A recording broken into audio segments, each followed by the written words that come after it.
100 দিনের কাজের টাকা সেখানে যে লুট হয়েছে এটা আমরা যখন বলছিলাম অনেকে মানছিলেন না। স্পষ্ট হয়ে গেল এখন সিবিআই তদন্তে নাকি ইডি তদন্তে গেছে। রাজ্য পুলিশ তদন্ত করেনি কেন? অভিযোগ তো পুরনো, কমপ্লেন তো পুরনো। রাজ্য পুলিশ কিছু করলো না কেন? রাজ্যের সিআইডি কিছু করলো না কেন? ইকোনমিক অফেন্স উইং কিছু করলো না কেন? সবার মাথায় মমতা ব্যানার্জি নিজে।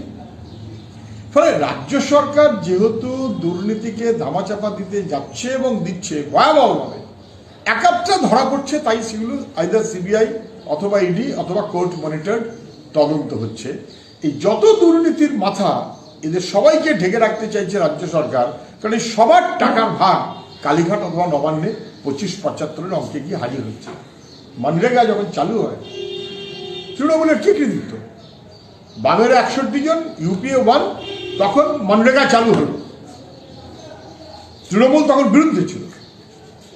যারা বিরুদ্ধে ছিল তারা এখন বাম আমলে অথবা আগে মনরেগা ছিল গরিব মানুষের কাজের জন্য, আর এখন এরা মনরেগাকে ব্যবহার করছে লুঠের টাকা পাচার করাবার জন্য, লুঠের টাকা পাওয়ার জন্য।